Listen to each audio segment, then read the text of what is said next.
ಓಂ ಶ್ರೀ ಗುರುಭ್ಯೋ ನಮಃ. ಹರಿ ಓಂ.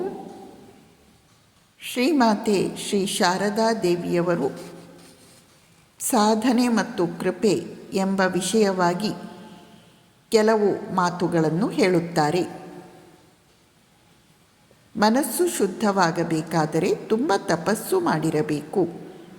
ಸರಿಯಾದ ಅಭ್ಯಾಸವಿಲ್ಲದೆ ಏನನ್ನೂ ಸಾಧಿಸಲು ಸಾಧ್ಯವಿಲ್ಲ. ತುಂಬ ಮುಖ್ಯವಾದಂತಹ ಮಾತು. ಮನಸ್ಸು ಶುದ್ಧವಾಗಬೇಕು ಅಂತ ಸಾಧಕ ಯಾವಾಗಲೂ ಹಂಬಲಿಸುತ್ತಾ ಇರುತ್ತಾನೆ. ಮನಸ್ಸು ಶುದ್ಧವಾಗುವುದು ಸುಲಭವಾಗಿ ಹೋಗಲಿಲ್ಲ. ಹಲವು ಜನ್ಮಗಳ ಅಪಾರ ತಪಸ್ಸಿನ ಫಲವಾಗಿ ಮನಸ್ಸು ಶುದ್ಧ ಆಗುತ್ತೆ.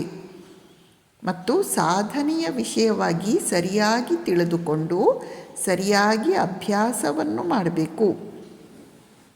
ಅಭ್ಯಾಸ ಇಲ್ಲದಿದ್ದರೆ ಏನನ್ನೂ ಸಾಧಿಸಲಿಕ್ಕೆ ಆಗುವುದಿಲ್ಲ.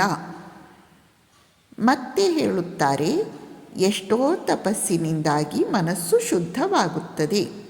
ಶುದ್ಧಿಯೇ ಭಗವಂತ. ಸಾಧನೆ ಮಾಡದೆ ಆತನನ್ನು ಪಡೆಯಲು ಸಾಧ್ಯವಿಲ್ಲ. ಭಗವಂತನ ಸಾಕ್ಷಾತ್ಕಾರದಿಂದ ಏನು ಸಿಗುತ್ತದೆ? ಮನುಷ್ಯನಿಗೇನು 2 ಕೊಂಬು ಬೆಳೆಯುತ್ತದೆಯೇ? ಇಲ್ಲ.